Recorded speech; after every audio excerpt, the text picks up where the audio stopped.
warahmatullahi wabarakatuh. Waalaikumsalam warahmatullahi wabarakatuh. Bu ya, ada yang saya mau tanyakan. Jika kita sudah menikah, Apa? jika kita sudah menikah dan ibu dari laki-laki suami kita itu menyuruh sang suami kita untuk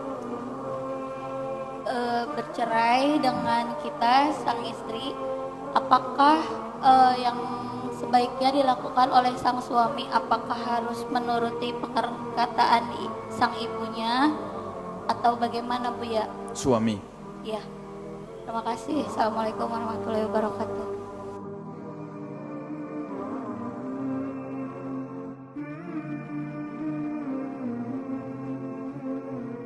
Seorang suami, bagaimana seorang suami dengan seorang wanita punya seorang suami? Bagaimana suami dengan ibundanya? Ibundanya adalah orang yang harus didengar dan dipatuhi.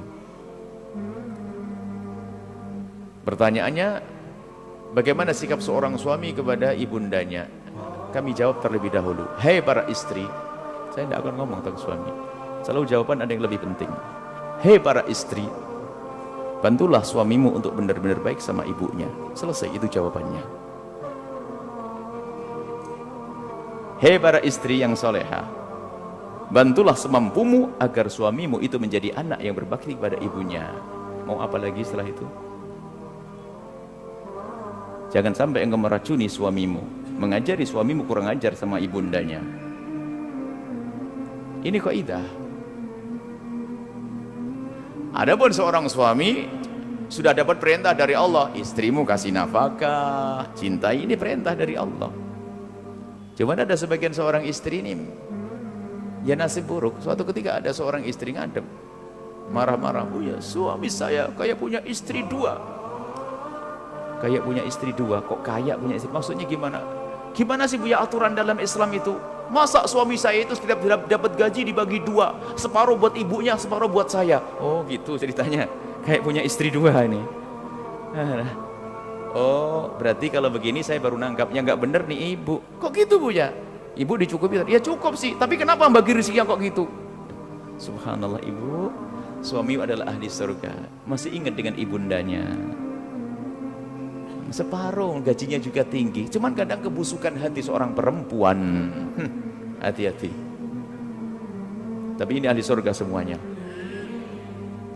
Ada kebusukan sehingga kalau ibunya bantu, suaminya bantu ibunya tuh gelisah.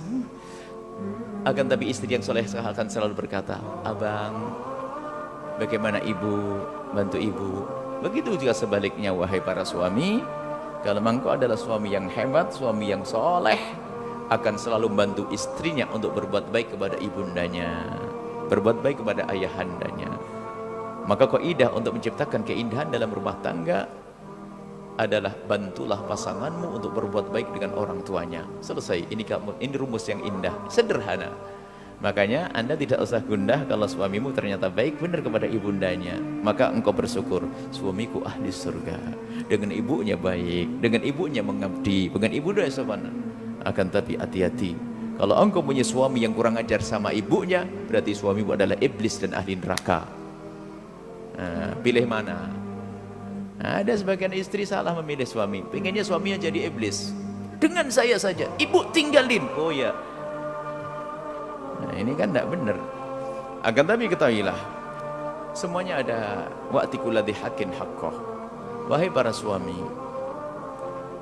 istrimu adalah engkau ambil dengan janji di hadapan Allah Subhanahu wa taala, kau ambil dengan akad. Maka wajib engkau memberi nafkah kepadanya, memberi kasih sayang kepadanya.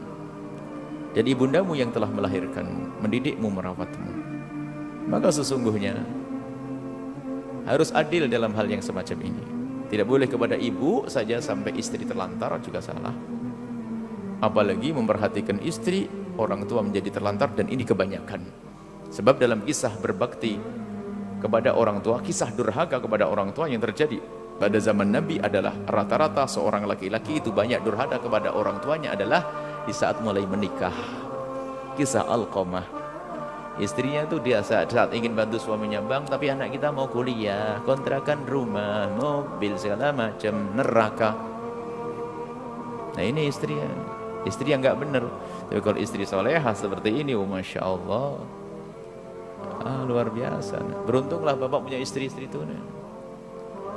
Tapi nasib buruk tuh yang punya iblis di sana itu. Istrinya yang grogoti sama di saat sampai ada suatu ketika seorang suami ngomong, kalau bantu ibunya pun harus sembunyi-sembunyi. Masya Allah. Bantu ibunya sembunyi-sembunyi.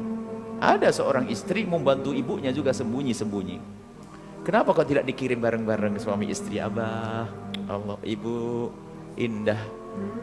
Kok orang tidak senang keindahan. Jadi seperti itulah. Jadi seorang suami tetap wajib berbakti kepada ayah ibundanya. Ini wajib berbakti, menghormati, memuliakan dan seterusnya. Ayyun nasi ahaqqu bihusni sahabati.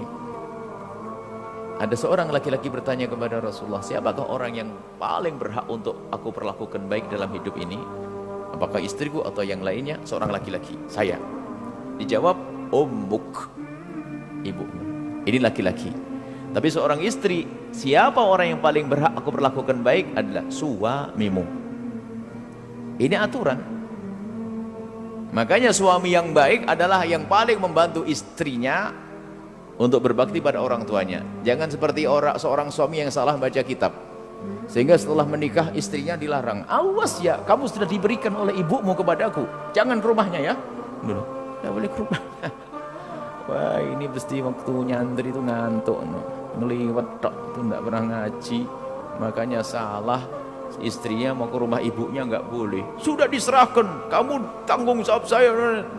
Suami yang baik akan selalu berkata, wahai istriku, kemanapun kau pergi harus izin. Tapi kecuali kepada ibu bapakmu nggak usah izin, bebas kapan saja kamu ke sana. Nah ini baru suami yang soleh. Baik, begitulah, mari kita bangun hubungan yang baik dengan orang tua. Maka kaidah sederhana, wahai para istri, bantu suamimu untuk selalu baik dengan orang tuanya. Bukan orang tuanya. Dan wahai para suami, bantu istrimu agar senantiasa baik dengan orang tuanya. Selesai kaidah.